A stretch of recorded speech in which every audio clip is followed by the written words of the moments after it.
Welcome into Football and Other F Words. My name is Zach Lodge. Follow me on Twitter at FWordsPod. You can follow Mike Herndon, and I'll just make it easy for everybody. You can follow him on Twitter at Mike Herndon NFL.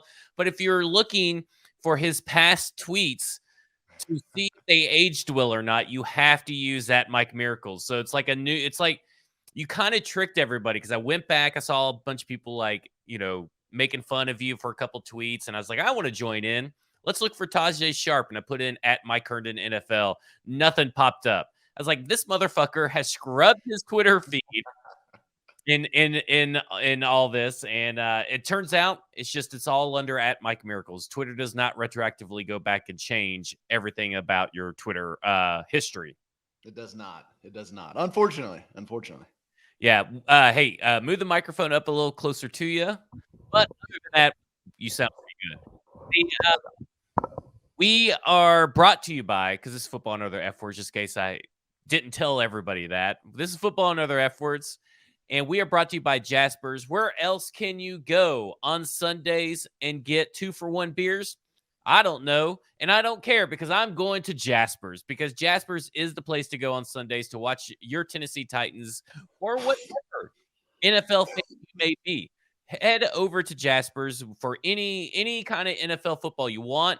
2-for-1 on Sundays, beer, and they got craft beer. It's not, your chintzy little, Bush Lights or whatever, which if that's your thing, that's okay. You're just not going to get it there. So head over to Jaspers and get 2-for-1s and get great food. They are elevating the sports bar scene. And we, of course, are both members of Broadway Sports Network. And Mike is, of course, writes articles every Wednesday. You can find on paulkarski.com. And 440 Sports. We're part of the 440 Sports Network. You're going to have, if you are really into SEC football, because there has been drama, this SEC football season has delivered on the quality of games, the drama, the competition. Go check out the Fringe Element over on the 440 Network. And then, of course, a football show is live every Monday, every Thursday, 1 p.m. Central Standard Time. And come join us at the pharmacy on Mondays because, why not? It's fun stuff. Mike. Heckle Zach. Yeah, come on. The heckler that they sent agreed with me on everything. What good is that heckler if he agrees with me on everything? I may come next week just to heckle you. I like it. Joe is the guy who came. And Joe is actually inspired one of our topics that we'll talk to later today. But we're going to talk about the Colts win, obviously. What are some takeaways? Where are we at a few days later on the quality of this win? What is the offensive line's issue? And we're going to talk about Treylon Burks. We're going to talk about some draft picks. And, of course, we're going to talk about the Washington football team, the game up in – where is it at, Mike? What state is it in? Because you messed it up royally all weekend. It's Maryland, right? Right. It's in Maryland. Okay, I know that now. So what confused me is the site that they're looking at building the new Commie Stadium in is in Virginia. So I was like, oh, they're just, I'm sure they're just moving down the road. No, they're switching states entirely because they're a homeless vagabond franchise that plays like it on the field too. Well, I like that you told everybody that it was in Nashville first. And then you said, oh, I'm sorry, it's in Virginia. You'll have to rebook your tickets for Virginia. And I'm like, no, Washington, D.C. is not in Virginia, it's in Maryland. I'm trying to save everyone from actually having to visit that dump of a stadium. So yeah, I'm just trying. This is intentional misdirection on my part. So let's just get into it. The Colts win in the scheme of things from the Titans' standpoint. It's a massive on the road in division rival victory. But you've had a couple of days now, Mike, to let this marinate. Where are you at on the quality of this win compared to the quality of the win against the Raiders, compared to the quality of the games they've even lost to? Like, where are you at with this team just purely based off this win? It's a step in the right direction to me. Like, I think it's continuing what has been a generally positive trend since the debacle in Buffalo, obviously. It wasn't a perfect game by any means. Obviously, they run out to the huge lead again. They, nearly blow it again in the second half, but I still think it's a better win than what the Raiders win was. Different teams, but you can see, especially defensively, what they're trying to do. Like, They intentionally took away Darren Waller and Devontae Adams the previous week. They intentionally took away Jonathan Taylor and Michael Pittman this week. They've been very successful with that defensively. And then offensively, obviously, it's just one half versus the other. One half, they look unstoppable. The next half, they look like they've never played football before. So it's still a mixed bag. And I thought, Paul Koharski and I talked about this a little bit, and he ended up writing on it.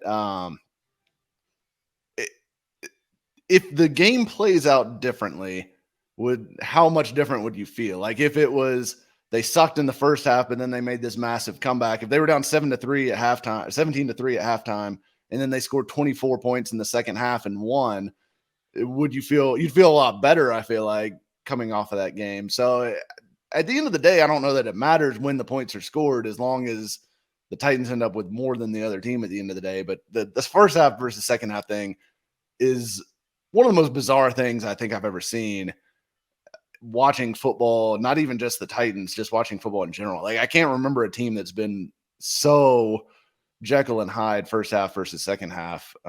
It's bizarre and it's strange, and I don't think there's a simple explanation either. So it's kind of baffling to me.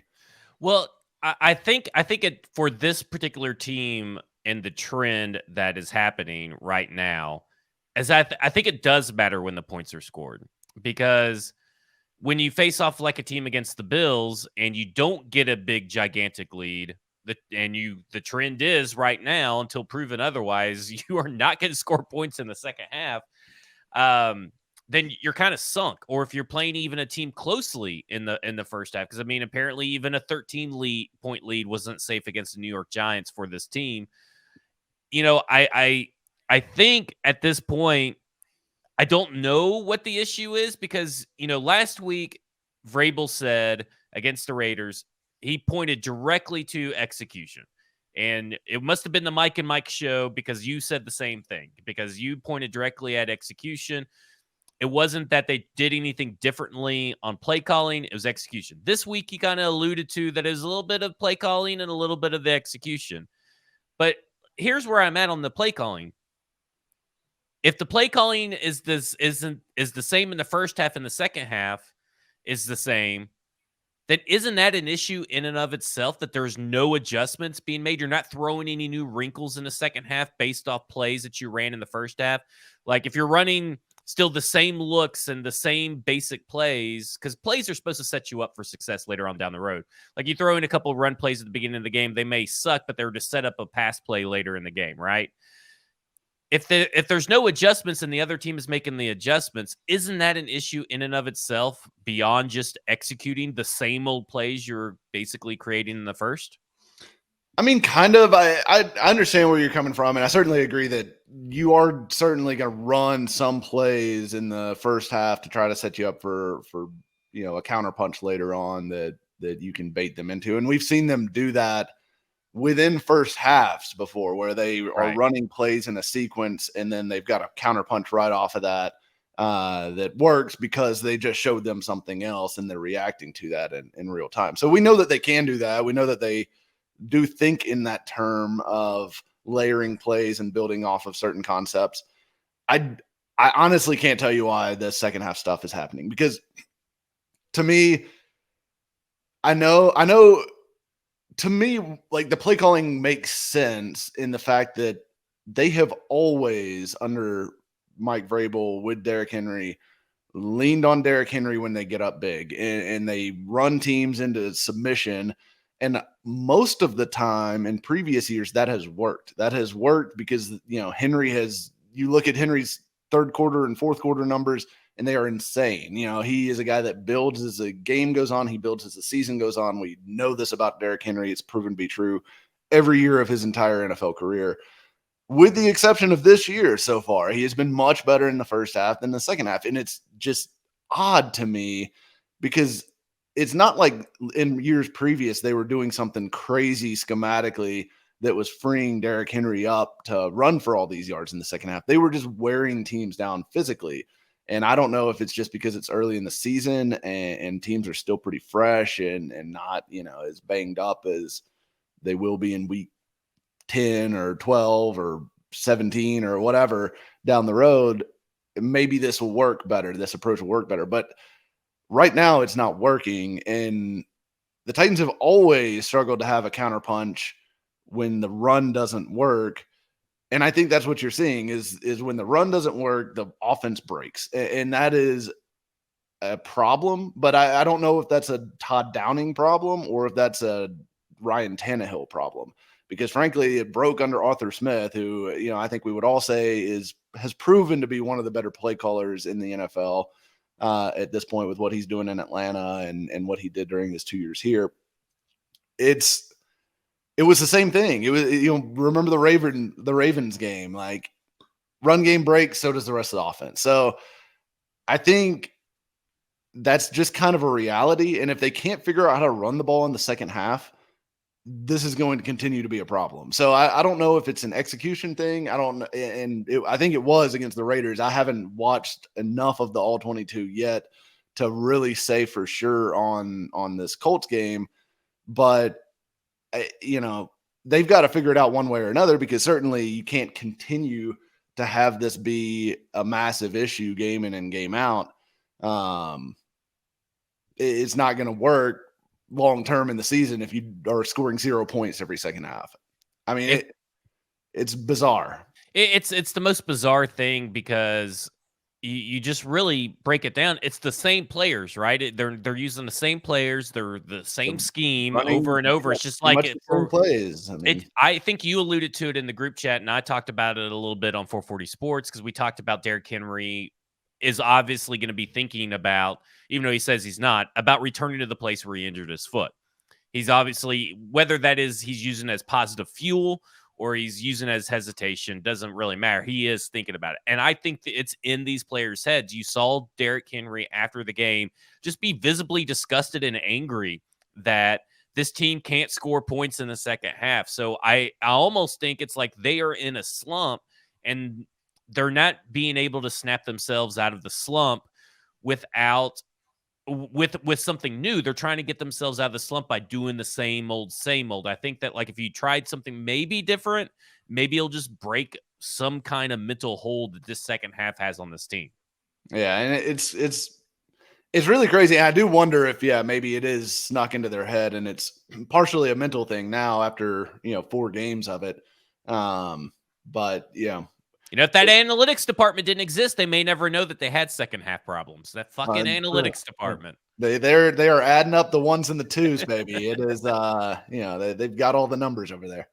The game itself showed a lot of the stuff that we have been craving from this team. Chig Okonkwo, going out there and having a heck of a game. He's now 4 for 4 when he's targeted. 4 catches on 4 targets, and he has a touchdown, a crucial first down. I mean, the guy makes plays, gets open, runs the routes, obviously has a trust from Ryan Tannehill. Excuse me. Hopefully we see more of that. I feel like he gets a game ball. Obviously, Derrick Henry gets a game ball, because Derrick Henry's inching closer and closer to the player that he once was.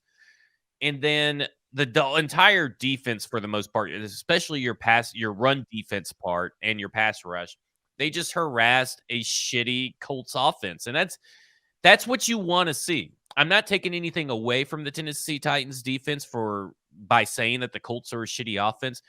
That's what we have seen the team do very little of. Like, when they go up against a shitty team, remember when the Bengals had 5 of their starting offensive linemen out or something crazy like that, and they got 0 pressure with Jadeveon Clowney and Harold Landry? This would have been the kind of game that the Tennessee Titans defense normally does not get pressure on the quarterback, and he would just had a field day, and he wouldn't have made mistakes, and he wouldn't have been harassed and made fumbles. But they did it, and they took advantage of a shitty Colts offensive line, a shitty Colts game plan, and a shitty Colts quarterback. So if I'm handing out game balls, I'm handing out to the run defense / pass rush, handing out to Chig, and handing out to Derrick Henry. Yeah, and I think that's all right. I mean, I think defensively, I was more impressed with what they did defensively than probably the numbers suggest, just because they were without 5 starters, and a lot of the guys that they stuck in there. I mean, Andrew Adams, who hadn't been active for this team yet, Joe Schobert played a ton of snaps and ended up having a key play when he kind of was able to help break out that ball from Jonathan Taylor in a key spot. Obviously they were without Bud Dupree for almost all of this game. Landry, Molden still out. No Zach Cunningham, obviously. Like no Amani Hooker. A huge chunk of their really strong players on defense being out of this game, and guys coming in, not like, players who had been here and were like ready to step up. We're talking guys, Mario Edwards had a ton of snaps fresh off the street. I mean, like Right. if you look at Edwards, Terrence Mitchell, Andrew Adams, and Joe Schobert, you're talking about like 4 guys who were basically playing starter snaps in this game who had not been on the team for more than like 2 or 3 weeks. So it is, a testament to, I think, the coaching staff that they were able to get that kind of defensive performance out of that group of players, because like the stars were stars. Like Autry and Simmons were fantastic. David Long was fantastic. When Dupree was in, he was really good. Yeah, when Dupree was in, he was impactful. So it's like it's just so hard to evaluate this team right now, I feel like, because it's such a mixed bag between first half and second half on offense. And then the defense, you're just looking at the parts and going like, there's good things that are happening, but then there's so many little issues that keep popping up that, are concerning. And they've got to be healthy. They've got to have Bud Dupree. Like, they've got to have Bud Dupree. There's just no two ways about it. Like, I know Rashad Weaver's got 4 sacks already, but he's on the path to 17, baby. It is, if he continues this pace, it'll be the most fraudulent 17 sack season of all time, and I'm not even close. And I'm not trying to take a shot at Rashad Weaver. He's played pretty well, and like he's made an impact, which is awesome. But he has not been anywhere near as good as the 4 sacks would indicate. I think Danico Autry's playing 4 sacks good. I think Jeff Simmons is playing 4 sacks good. I don't think Weaver's cleaned up a couple, and he's had some good rushes too. But they've got to have Bud Dupree. But isn't that I'm not saying, first off, I agree with you on the Bud Dupree thing, but to go to the Rashad Weaver thing and all that kind of stuff, isn't that what the big knock of Harold Landry was the cleanup sacks? Like, he did a lot of other stuff. So are you saying that Rashad Weaver, yeah, great for your cleanup sacks, but we need more pressures, more hurries, more hits out of you, like what Harold Landry did, because we're not getting enough of the other pressures, just these cleanup sacks? Well, I think it's that, and it's also like, he's not as good of an edge defender against the run as Landry, which we all expected. But the thing that I think is most problematic for the Titans defensive run, and I've talked about this a little bit already, so I'm not going to go harp on it too much, Speed. but it's a lack of speed. They have nobody up front with any sort of dynamicism when Dupree and Adaney are out. Like, those two are the only guys who are real athletes. And I look, I mean, Jeffrey Simmons is an athlete. Don't get me wrong, but he is not faster than most quarterbacks.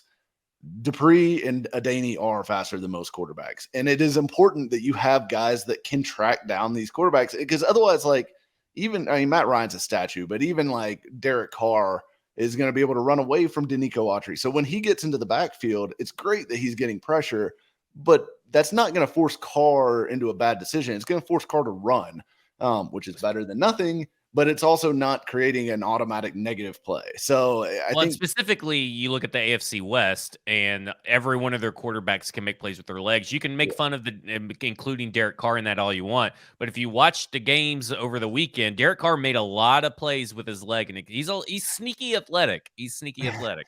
He is, and in the Dan Patrick way.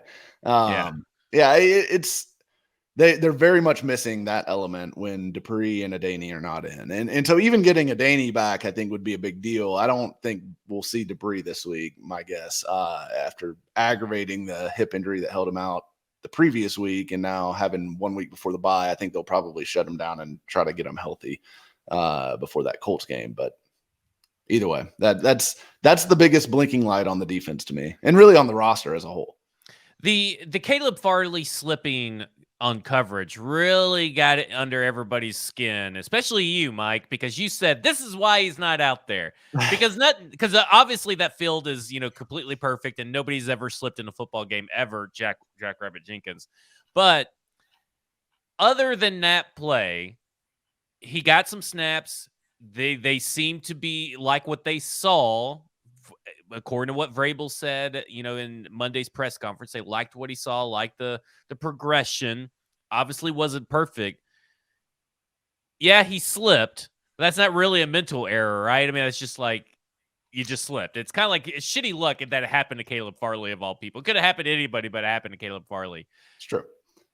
But if they are saying they saw encouraging signs, do you feel a little bit more encouraged about Caleb Farley? Or are you still like the same you were, no wavelength, nothing's changed, you still got to see more? I thought he was okay. That the big play to Pierce, obviously frustrating. But I think he only covered Pierce too, by the way. I think, at least all the balls thrown to his way were only when he was covering Pierce. But I don't know if that was just by design or whatever, but I just thought that was interesting. Yeah, I'm not totally sure on that either, because the odd thing was the Titans they really played size. I mean, they weren't following guys from what I could tell. But the Colts almost exclusively had Pittman over there on the left side against Fulton. So I'm not sure why they did that, because Fulton is clearly the best corner that the Titans have right now. So I'm, but hey, the Colts are the Colts. So, but Farley, that play to Pierce is one of the more difficult plays for a corner, because especially when you're in press man and you're really tracking behind, you're in a kind of trail technique behind the receiver, and you don't have eyes back to the ball. So you have no way to know that it's severely underthrown until the receiver slams on the brakes and probably gives you a little, push by as you go. So it's something that's really hard to play. Generally, honestly, also you softened your stance a little bit since you said this is why he's not in. You were so mad. I thought the group chat was a safe space where we could talk and have our initial emotional reactions as the game is happening. But you can now. Where this is a few days later, so I want to see how it changed. It's kind of like when AJ, I asked Lebowski after AJ Brown got traded, how he felt a couple days later. So I'm asking you how you feel a couple days later now. Yeah, no, I mean, obviously opinions can change. I'm okay with that. Opinions can change. In real time, obviously, it's like, oh God, are they about to start picking on Farley again? But he was okay. I feel like he's done a pretty good job tackling. That's been something I've been pleasantly surprised with him on. Obviously, that's not the thing you want your corner to be known for. And that's why I think Roger McCreary leading the team in tackles and stuff like that. I saw some account, and I can't remember who it was posting that Roger McCreary leads the Titans in tackles. That's not good. What? That sucks. That's bad. That's a bad stat for both him and the team. It's not good. So it's I guess it's good in the sense of how they play defense. Just to play devil's advocate, because they play bend don't break, but obviously you don't want your receiver, catching the ball. You'd rather have pass breakups, which no cornerback had a pass breakup this week. Vrabel said Farley did, but I don't remember Farley knocking a ball out of any receiver's hands, and supposedly neither does PFF for what that's worth. Yeah, well, yeah, no statistical. That's just someone talking out their ass. I feel like. Look, Tier Tart leads this team in pass breakups, by the way, with 3 compared. Nobody else, and who's second?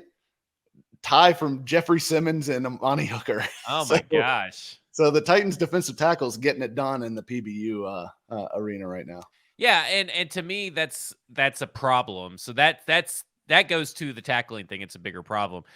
Let's get into this pass blocking offensive line, because I posted a stat, and I knew the answer, but I just kind of I want people to come to their own conclusion. But I talked about the air yards. I said, for whatever reason, the Titans' air yards are going down week after week. I mean, they're going down from over 9 in the first game. Now they're around 4.5 in this last game, and they went down precipitously very quick. It's obviously the lack of trust in the offensive line and it's earned. It hasn't been earned. No trust has been earned from this offensive line since Taylor Lewan has gone down that they can protect Ryan Tannehill long enough. Now, could they do stuff to combat that, like play action passes? Yes. Obviously, play action passes this past week.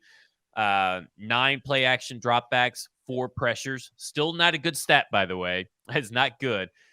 But when you go to 12 traditional dropbacks, there were 8 pressures. So obviously that one was way worse. This offensive line over the years has always taken a long time to gel. It has always taken forever to get together and come together as a unit. And this was trending until Taylor Lewan went out to be probably a quicker turnaround than most because most of these guys were available in practice. Most of these guys, spent the offseason together. And even though Nate Davis didn't, it didn't affect Nate Davis's play at all like it has in the past. Nate Davis has been the best offensive lineman on this team. Will the offensive line turn around? Is there any hope, Mike? Because obviously they're not going to go out and spend money and get a big name free agent like Eric Flowers, or they would have done it in the offseason. They're sticking with these guys or scrubs that they'll find off the street or the practice squad. So can the combination of Dennis Daly, Aaron Brewer, Ben Jones, Nate Davis, and NPF, will they gel and get to a respectable level, like just NFL average good? Or do you have zero hope that that's going to happen? Here's why I do have hope that that'll happen. For one, it's happened almost every single season that Vrabel has been in Tennessee and that Keith Carter has been the offensive line coach. They almost always get better as the year goes on, both as a run blocking unit and pass blocking. Like they are one of the groups that tends to perform better as the year goes. But also, specifically, Nicholas Petit-Frere, I think he's the key guy to me because Dennis Daly is what he is. Like, I think he'll get better as he gets more comfortable in this scheme, playing next to Aaron Brewer, just knowing the offense, everything like that. That we're still, he's had a lot put on him very quickly here. So I think it's fair to say you could expect him to play a little bit better, but he is still a very limited player. He's played a lot of football. There's not some huge breakthrough where he's going to be a really good left tackle coming. But what you could see is Nicholas Petit-Frere becoming a really good right tackle. And we saw it with Nate Davis, right, when he was a rookie. You may remember those first few starts for Nate Davis were a train wreck. I mean, he looked awful. And that's not surprising. Like, he wasn't worse than Jamil Douglas, who was, bad and had been a veteran and was always bad. But he was still bad. He was giving up a lot of pressures. He was getting absolutely dusted at times. The same thing is happening with Nicholas Petit-Frere, but you saw the flashes with Nate Davis and you're seeing the flashes with NPF. So I think, if you watch that offensive line from that 2019 season, by the end of the year, they're steamrolling people because Nate Davis had made a huge leap. And, they also had gotten better play from Lewan and Saffold and Ben Jones. And, they had and Dennis Kelly on the right side. So they improved as the year went on. But Nate Davis became a non-liability by the end of that season. I think NPF will follow a similar track. It's going to take some time. Like, he's not going to be good. Like, he's not going to be shut down right tackle tomorrow or against the Commanders this weekend. But by the time they, are playing in week 10, maybe he's a, much better player. He should be a much better player by that point than he is right now. So I think if he is able to be solidified and you're able to slide some protection, slide some help to Daly, which right now they're helping both tackles a lot, but it gives you more options when you have a guy that you can trust on an island on the edge. And that allows you to get more guys into the route. I mean, Mitchell Schwartz had a tweet this morning that I quote tweeted about. It was about the Rams offensive line, but it completely applies to the Titans. Completely decimated last night. It was ridiculous. Yeah, which the Niners defense is fantastic. They'll do that to a lot of teams. But he says, This is what happens when your offensive line isn't good or you don't trust your offensive line. You run the ball too much, you throw screens, quick passes, nakeds, max protection, play action, and leaving guys in to chip on downfield passes. It makes your playbook condense and you become predictable. Who does that sound like? Sounds exactly like the Tennessee Titans, and the reason why their air yards and efficiency has gone down week after week after week after week. Exactly. They do not trust these tackles, and rightfully so, because when they do leave them on an island, they get beat. And that's not like I said, NPF will get better. I'm not so sure about daily, but if you had just one that you could trust, it opens up a lot of things that you can do from a protection standpoint and from a getting more guys out in the route standpoint, which, obviously makes the defense cover more ground, gives you more opportunities in the passing game. So NPS development is super crucial to this offense. Well, you know how I know that the Tennessee Titans don't trust their tackles is that they literally never threw to Jeff Swaim this whole game. That means that he was in there for the majority of the time blocking, because they do not trust Austin Hooper and they do not trust these offensive tackles to do their job. So I'm with you. It's a huge issue. It's the main issue plaguing this offense. I don't really think there's a Ryan Tannehill issue. I don't think there's a pass catcher issue. I don't think there is a running game issue as far as the talent is concerned. It is all down the offensive line. And that is one of the reasons why I think that you're seeing less adjustments. And I think you're seeing a lot of just bland, predictable play calling because they can't open up their playbook because they don't have an offensive line that allows them to do that. I agree. And if you want to look, Nate Davis really kind of took a leap during his rookie year after the bye. The Titans bye is a lot earlier this year than it is. NPF is playing more games. He has. Because he started earlier. So NPF, I think, only played 4 or 5 games before the bye, right? Yeah. So Davis had played 7 games before the bye. So he'll play 6. NPF will have played 5. Oh, 5. Yeah. So, but I think that is kind of a landmark, because regardless of like how many games played necessarily, the bye is a time where they go back and they self-scout and they can look at and show guys like, look, this is why you got beat on this play. Like sometimes they're doing a little bit of that obviously during the season, but they get to work to correct some of that stuff more during the bye week than they do, from week to week when they're snapping that focus to the next opponent almost immediately following the game. So I think that's an important landmark, and we'll see what NPF looks like coming off the bye against the Colts. I think that'll be an important game to see. All right, is he taking that next step, and are they going to be able to start to get some traction where maybe they can get to a point where they trust one of their tackles, which would be a big step forward. Before we get into Turf Toes and the Commanders, we are brought to you by Jaspers. So please head over to Jaspers, get on Sundays, get their 2-for-1s. Go over there for lunch. They have a patio. You can sit out there and you can watch all the bachelorette parties stumble home after a night out. You got all kinds of good food, fantastic selection of salads, great wings, good food that you can get over at Jaspers. So head over to Jaspers in Nashville. And of course, on Thursdays, there is the Mike Herndon Show. You have to be a Broadway Insider to get it. So head over to BroadwaySportsMedia.com and become a Broadway Insider. It is less than it's right around $4 a month to be a Broadway Insider. Great deal in my mind, especially because you're getting all the written content, getting all of it early or some of it exclusive. And of course, you're getting the Mike Herndon Show in both audio and video format. That is on Thursdays. Mike, what you got on tap this week for that particular show? So by that point, I will have gone through the All 22 extensively, and we'll probably have another clip segment, probably not quite as long as what we went last week with the video clips. I love to get carried away with those, but my main focus is going to be, again, looking at what's happening in the second half. Are we getting in more execution issues? Is it more the Colts are knowing what's coming to some degree from a play calling standpoint? And then also I want to look at Caleb Farley's performance and just see a closer look at kind of what he did, and have a little bit better feel for where he's at in his development curve too. Well, let's get into Treylon Burks, but not in the way that I think everybody's expecting us to get into, because I think we can both agree that the coaches, Treylon Burks, and the 10 players that were on the field with Treylon Burks all did a poor job of handling that situation. So I think we can all agree with that. Yeah.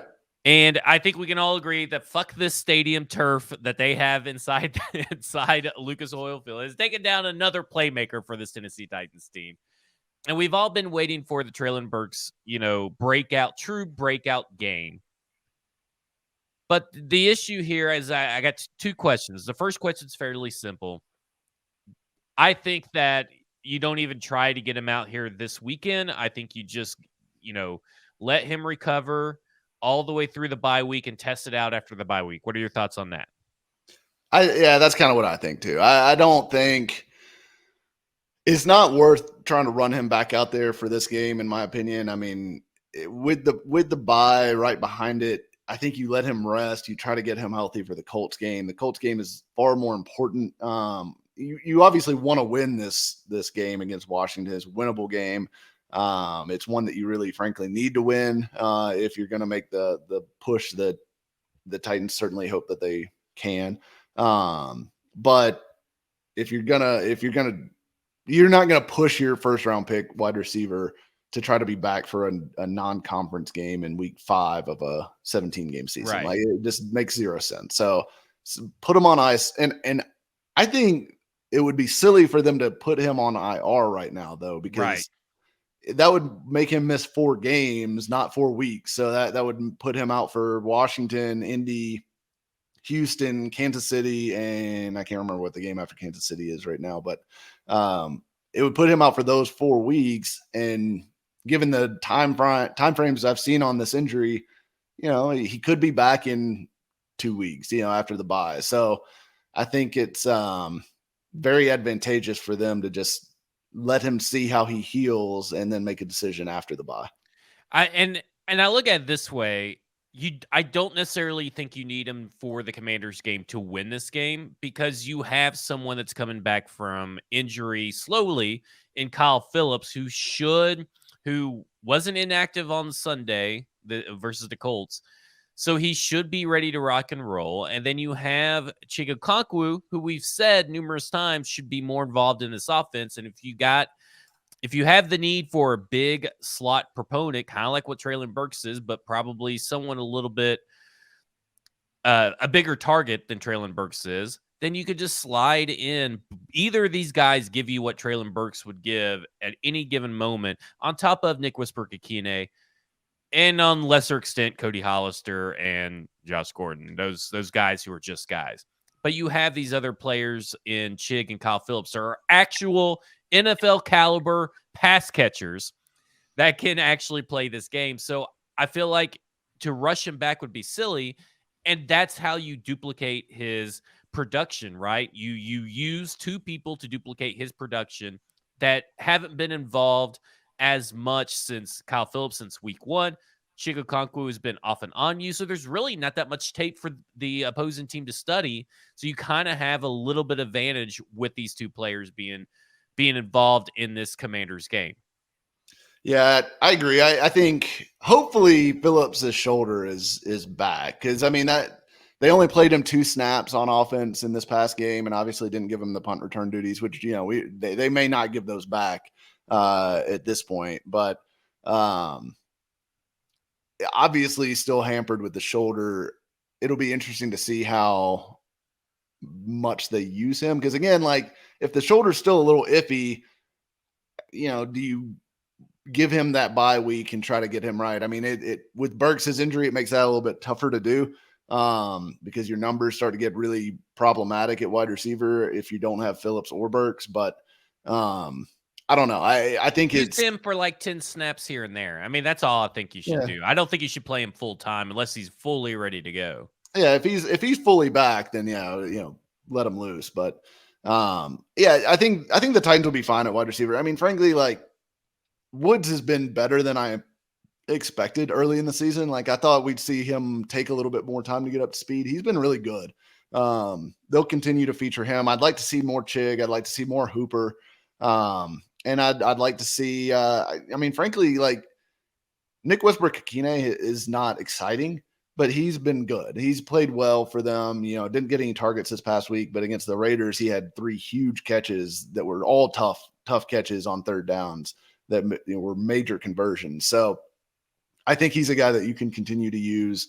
They're not in like a huge dire situation without Burks right now. I mean, obviously it limits a little bit the explosiveness of that group as a whole, but I'm not terribly concerned given that, Woods has played well and you've got Chig possibly emerging here. Is he choking? Is your dog dying? He's been doing this all morning. It's annoying. Sounds like he's trying to cough up a fur ball over there. Yeah, I think he's got a cold. I don't know. He's a weird dog. I want to ask you a question because I thought this was an interesting look into what Vrabel thinks can get you a win. He said in a press conference on Monday, passer rating, you win the run game, and you don't have turnovers. Now, obviously, the turnovers thing is a pretty proven element. It's very hard to win a game when you have a lot of turnovers. But I thought it was interesting because we do talk about this being such a vanilla offense, and it seems like he puts a lot of emphasis on the passer rating and the run game, which the passer rating can be really high regardless of your yardage total as long as you're just super efficient, right? Mm-hmm. Yeah. So what are your thoughts on that? It's just an interesting side topic. It is interesting. I think Vrabel very much comes from the mindset to me of like protect the football at all costs. He's trying to limit turnovers and create turnovers, right? So like he wants to win the turnover battle, which all coaches do, but he puts, I think, more emphasis on it than most. And he believes, in my opinion, that if you can win the turnover battle or at least prevent yourself from creating turnovers and then be great situationally, so third downs, red zone, that kind of thing, that you'll win most of the football games that you play. And I think he's right. And the Titans have been a fantastic red zone team under Vrabel during the time that he's been here. I don't think that's an accident. You look at how much they drill that in practice, how much time they spend in those kind of situations. It is intentional that they are good in the red zone. And, turnover wise, they've mostly been good at limiting turnovers with the exception of last year, of course, when Tannehill, for some reason, just, I don't know, forgot to look at linebackers for an entire season. But it's a good formula, but it also is walking a tightrope most games because you're not necessarily like parts of that equation are not necessarily like explosive plays or obviously they want to get those, but that's not as big of an emphasis as protecting the ball is. So it's just an interesting mindset, but it's been effective. So I don't know. So I got the heckler that came in on Monday. And for those that don't know, his name's Joe, and he's hilarious. And he's a big fan of both our show and a football show, and most of the content that is out there. But he posed a question. I was setting up the devices for the production that we do and everything, and he said, if Jon Robinson maybe have just hit or kept one or two of his first round draft picks, obviously he hit on Simmons, and you would be talking about a different looking team. So I ask of you, you got to pick 2 of Jon Robinson's first round draft picks to have on this team right now that you think that would have made a difference. And if you say Caleb Farley, you can say Caleb Farley. But what I'm saying is these draft picks, if they hit, who would have been valuable to have on this team right now?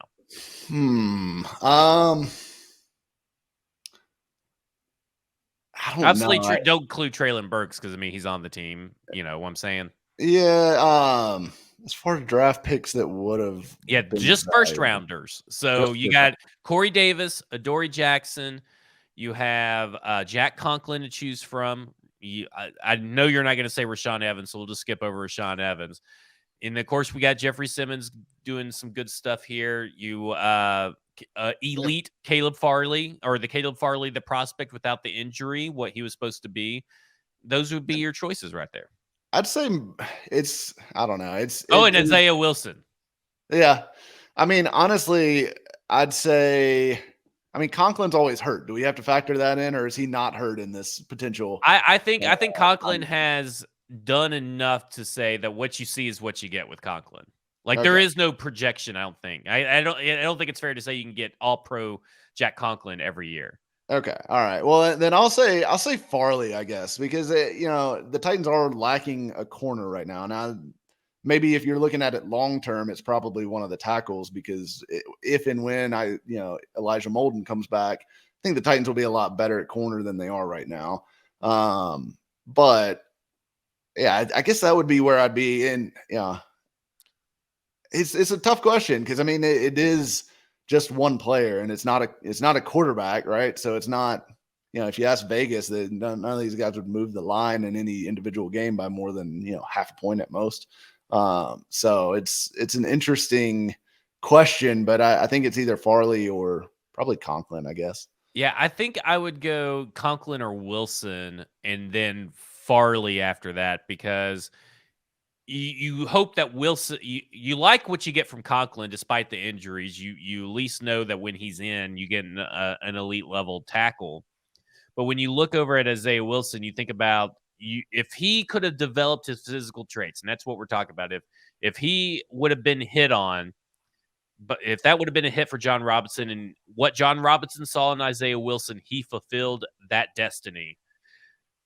Then you're talking about a cascading effect, a ripple effect throughout the next few years that would have prevented other things from happening. You may have been able to, not have to have NPF, or you may have been able to focus on the left tackle or whatever. So to me, it's like that is the pick. And how much emphasis do you put? Because we've talked about this on the show before, that the Jon Robinson misses in the first round / not getting the player to the next fifth year option isn't that big of an indictment on Jon Robinson, because he does hit on all these other players and all these other later round picks, including the second round picks and stuff. Do you still feel that way, or do you feel that these misses are starting to catch up? Specifically, first round misses are starting to add up to this team. Yeah, I mean, there's no doubt that first round misses are adding up to some degree, because you can't have. I mean, you did get some good players, right? I mean, like the Conklin, Davis, Jackson group; those are all good football players, and they would help. It's not like you got first round production out of some of those players. Like you got games played by Rashaan Evans, but you never really got really great Adoree Jackson. That's obviously happening over at the Giants. You never got really, really great Corey Davis. I do think they briefly got really great Adoree Jackson, because at the end of that 2019 season, he was really, really good. And I thought he was trending towards being a clear cornerback one in the league. And then he obviously had the injury riddled 2020 that sabotaged his time here. And then he went to the Giants and immediately became really good for them too.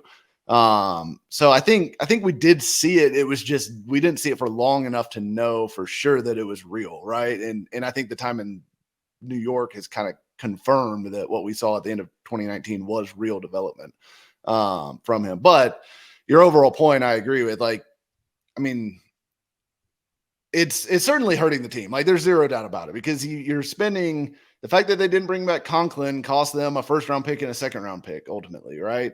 Now, I think it's fair to argue that maybe Conklin, given how much time he's missed, you still would be starting some scrub at right tackle for a big chunk of the last few years. But I guess at least you'd be starting a scrub there, and you would have a first round pick and a second round pick that you'd spent somewhere else that maybe could have helped the team. Right. So there's stuff like that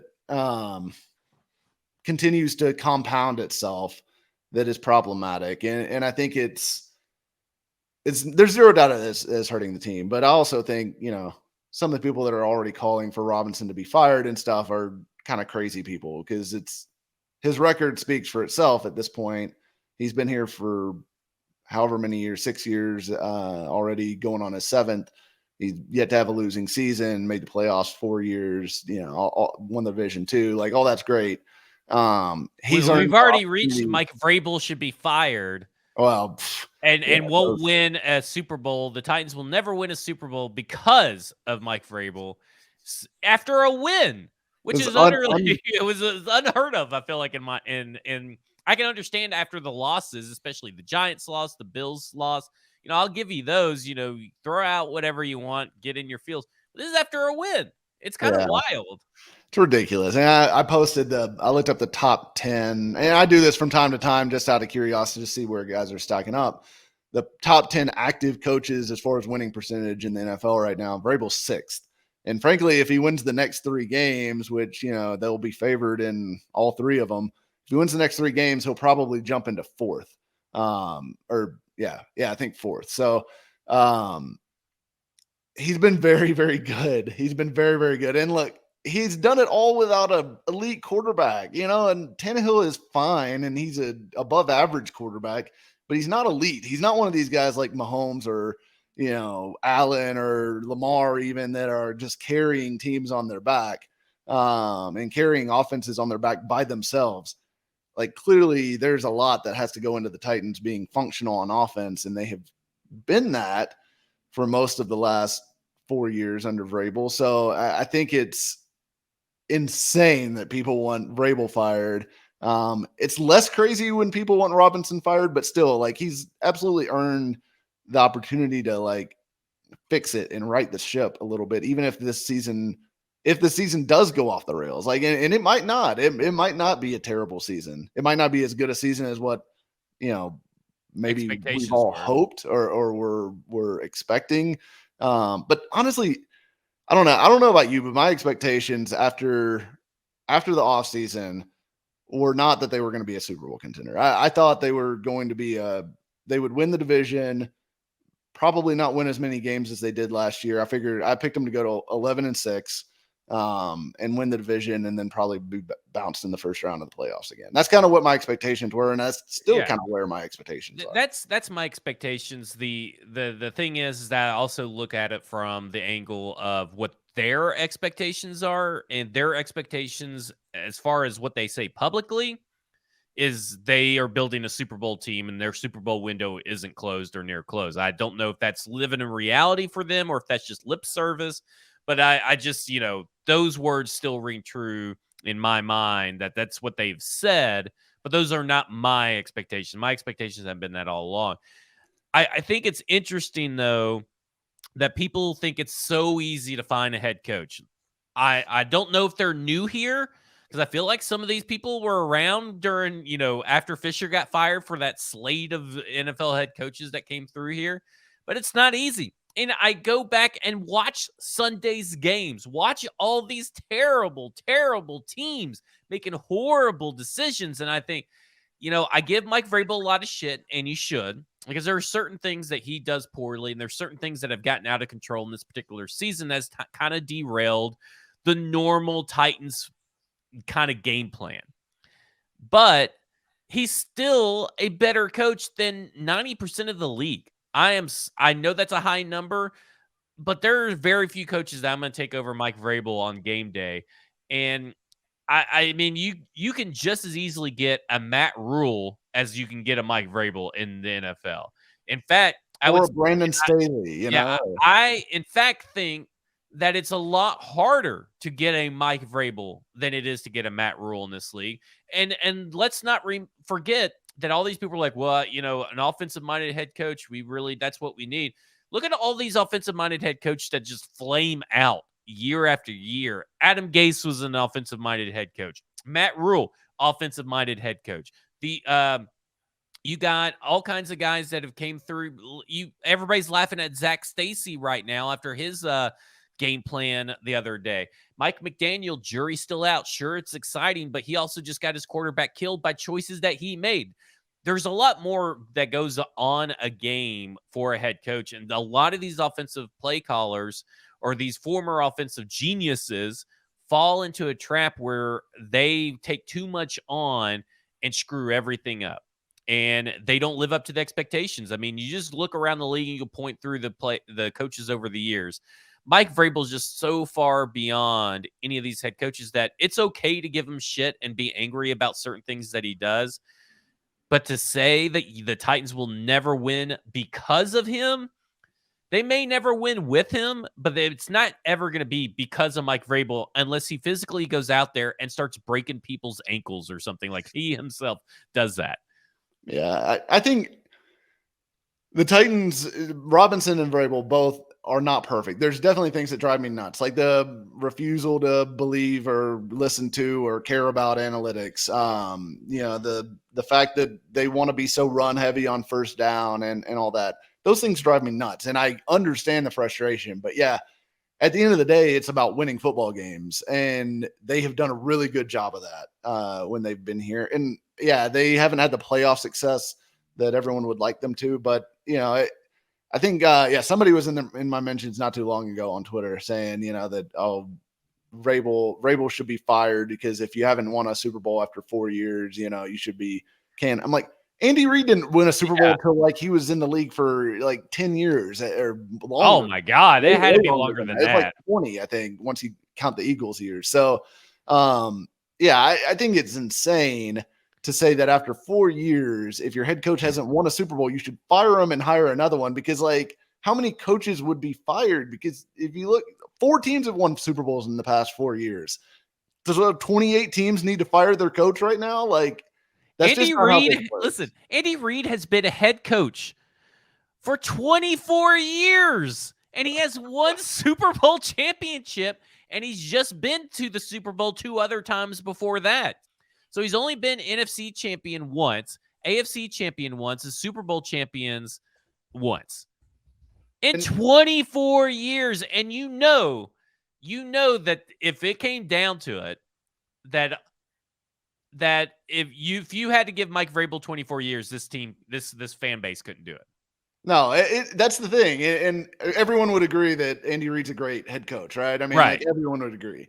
It's really freaking hard to win Super Bowls. That's why what Bill Belichick did was so amazing. And maybe that's what spoiled people to a certain degree, is they look at it and they say, well, Belichick was winning it like every year or every other year for, 2 decades. Why can't my team do that? Well, look at Mike Tomlin, 16 years in the league, and he's just now in his 16th year. And by the way, one Super Bowl champion in 16 years, one Super Bowl championship in 16 years with the same team. He's just now on the verge of having his possibly first losing season. Yeah. And John Harbaugh is another one. Everyone considers him to be a great coach. He's won one Super Bowl. He's been head coach of the Ravens for 15 years. One Super Bowl. And and he's kind of like Vrabel in that he took over a team that was already pretty good. But it took him 5 years to win that Super Bowl. It took him 5 years to finally break through in 2012, and he did it with Joe Flacco, So I think Harbaugh's a great coach, but one Super Bowl in 15 years, like you just aren't going to win the Super Bowl every year. Like, and I know I'm not trying to say like we should lower the bar or lower expectations and say, well, winning we shouldn't want to try to win the Super Bowl. Of course you want to try to win the Super Bowl, but it's really freaking hard to do. And I think people have to recognize that. One more, Pete Carroll. How long has Pete Carroll been in the NFL? He had 2 head coaching jobs before he ended up in Seattle, both of which he failed at miserably. I guess New England, he wasn't totally terrible, but he still got fired. And then he goes to Seattle, has 2 losing seasons, finally breaks through, has a winning season, then wins the Super Bowl in his 4th year there. 17 years as a head coach. It's been 17 years as a head coach, 1 Super Bowl. Still one of the top 10 active coaches in winning percentage. Great coach, zero doubt about it. What he's doing with Geno Smith right now is amazing. I thought they were going to be terrible. They actually look pretty good. It is super hard. You've got to give Vrabel time. And I would love to see him with a quarterback that's better than Tannehill at some point and see what he could do, because if you look at a lot of those coaches, when they did have their success, it was with a transcendent talent at quarterback. And you paired him up with, what we mentioned, which, by the way, not on purpose, but all of these guys, defensive coaches, that we just talked about besides Andy Reid. And they've had sustained success in the league for a long time. So Vrabel can win. I think this team will win a Super Bowl with him at some point as head coach. But you're gonna have to be a little bit patient. Like it might not. It's not gonna happen this year. I'll tell you that. I'm gonna say 0.5% chance, according to Football Outsiders, Yeah, that this team wins the Super Bowl. This team is not good enough to win the Super Bowl this year unless they just go on some miracle run. I mean, it would take a miracle run in the playoffs. It would take a miracle run, and then signing Odell Beckham, and he never miss a beat. Like it has to take a little bit more than like that in my mind. Treylon Burks turns into prime TO in the middle of the season, something like that. But I think it's going to take a little bit of time, but Vrabel has certainly earned the right to get there. And like, I'm pissed about the way they did clock management in this game at the end of the half, and Tannehill This has been such a year that it's non-Vrabel mistakes that I feel will get corrected. Right. Yeah. Like those are the things that I feel like will get corrected. Even the first half versus second half thing is backwards. It's all backwards this year for the Titans for whatever reason. While it's at the same time seeming stunningly familiar, it's kind of just one of those weird years, but I think we give it time. 4 games can be a super small sample size, to make huge sweeping judgments off of. So let's see what the offensive line looks like in, 3 or 4 weeks after the bye and all that. Let's see what the offense is doing. Let's see what the second halves are looking like. If the clock management stuff is still popping up, and maybe then we can start talking about a little bit more of that, I look at it this way, it's okay to set your expectations at the Super Bowl for this team. I feel like maybe not this year, but I think that's a respectable bar to clear, right? That's what you want. But you also have to realize how hard it is to achieve that expectation. That is like super boss level shit to even get to the Super Bowl. You have to have so much go your way. The Bengals were so fucking lucky on their way to the Super Bowl. And Zach Stacy, he wasn't a good head coach before last year. He wasn't is it not? No, Zach Taylor. Zach Taylor. Yeah. Oh, Zach Stacy's that fucking running back. Yeah. Hey, listen, Zach Taylor wasn't a great coach before Joe Burrow. He's not been that great of a coach with Joe Burrow. It's just been Joe Burrow throwing to Jamar Chase, going crazy. But the offensive line stuff have been fixed. They were so lucky last year. Lamar Jackson went down with the injury. We wouldn't even be talking about the Cincinnati Bengals. Like, everything had to go their way. The difference with Vrabel is nothing goes the Titans' way. There is nothing that happens that goes the Titans' way year after year. They're always battling something. And he's still pulling out quality wins. Yeah, there's some shitty losses in all that. But it's so difficult to even make it to the Super Bowl. It's just so hard. And I think you're right. The Patriots just spoiled everybody and has ruined, how hard it is to get to the Super Bowl for this team. And to be honest, they went out and had to get Wes Welker and Randy Moss and draft all these guys and hit on these guys, which they don't do very often. Like, they lucked into Gronk and at the time, Aaron Hernandez. But if you go back and look at their draft history, it's not very good. No. And so everything, and they got to play in the world's shittiest division for the longest time. Now the Titans are in the world's shittiest division. But in the end, they lucked into a 6th-round pick being a Hall of Fame greatest of all time quarterback.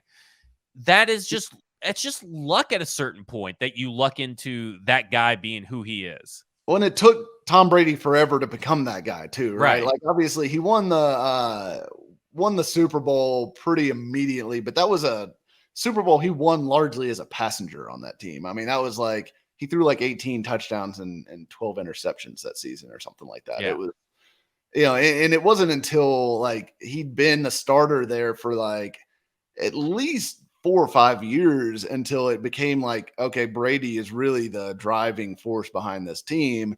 For the longest time, it was the defense. And that's something that I think we also have to consider, especially when you look at developing a quarterback, which the Titans are, finally trying to do right now.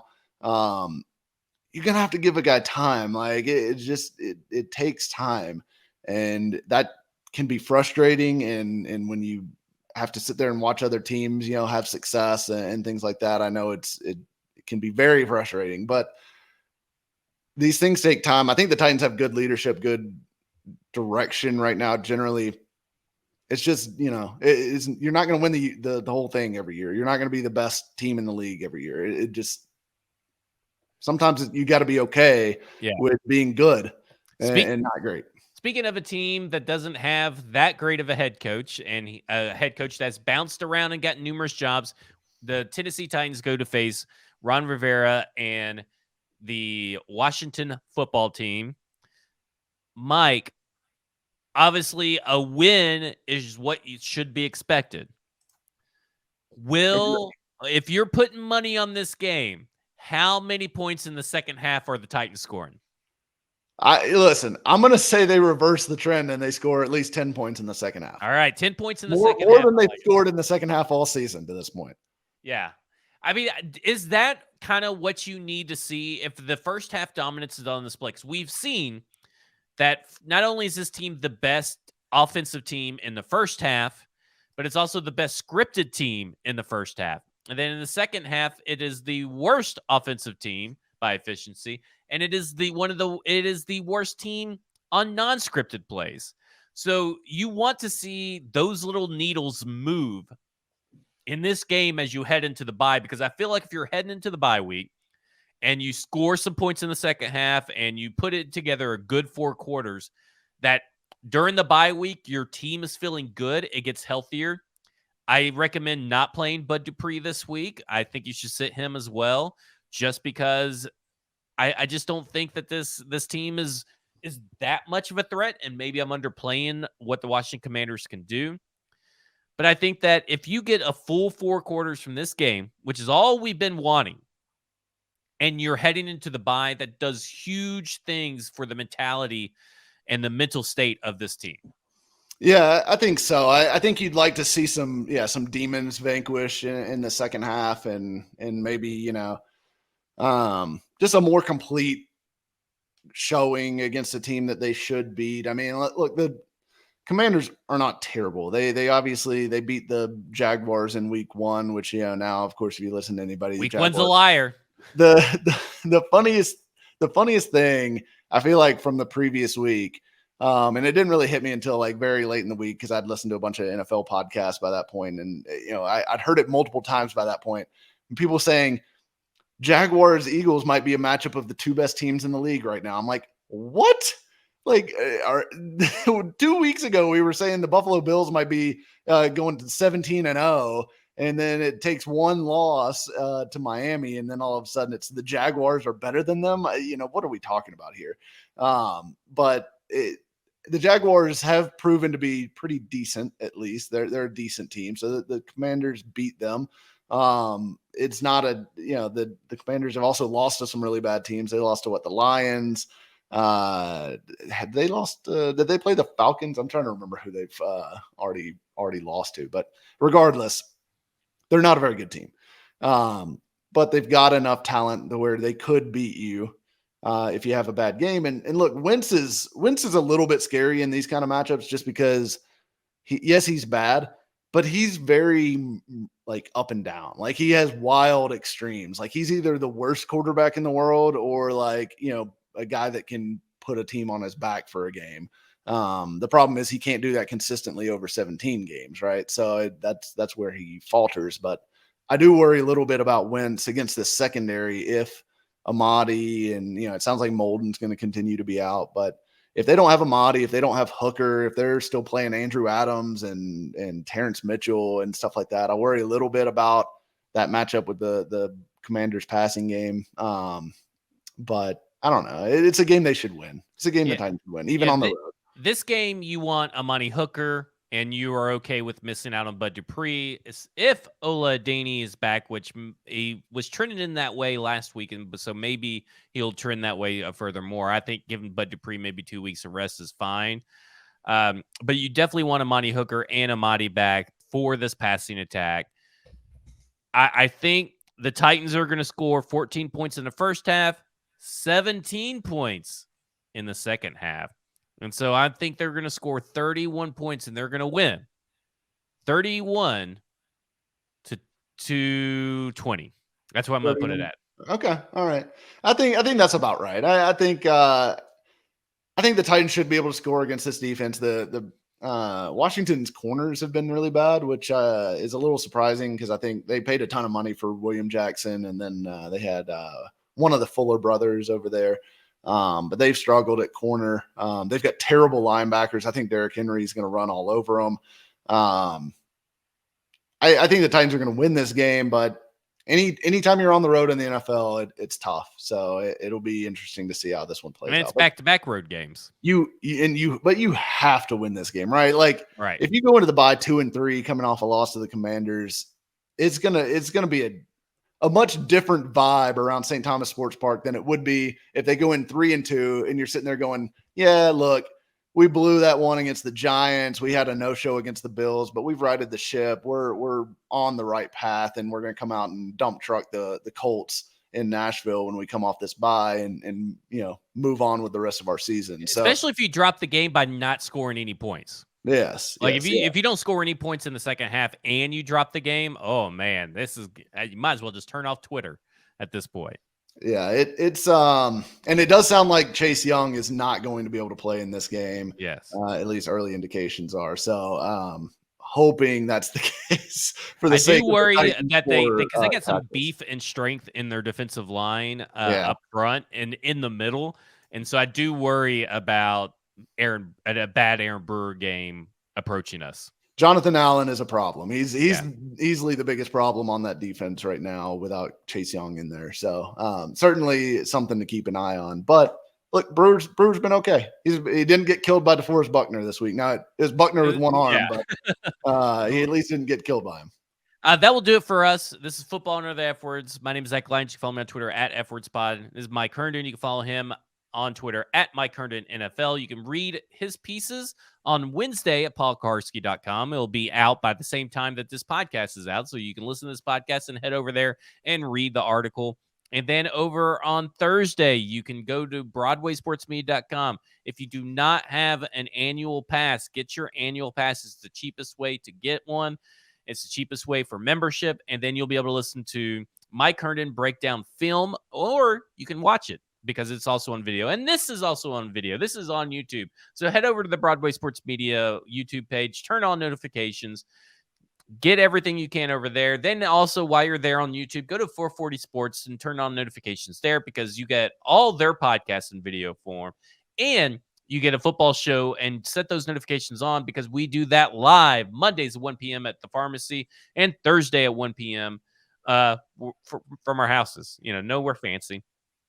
And don't forget to go to our sponsor, Jaspers. They are elevating the neighborhood sports bar scene. They got TVs everywhere. They got Jenga. They got board games. They have 2-for-1 beers on Sunday. They have delicious food. Go to Jaspers in Nashville and just have a damn good time at Jaspers. And we've had a damn good time on this show today. Like I said, my name is Zach Lyons. He's Mike Herndon. This is Football and Other F Words. And you have just been F.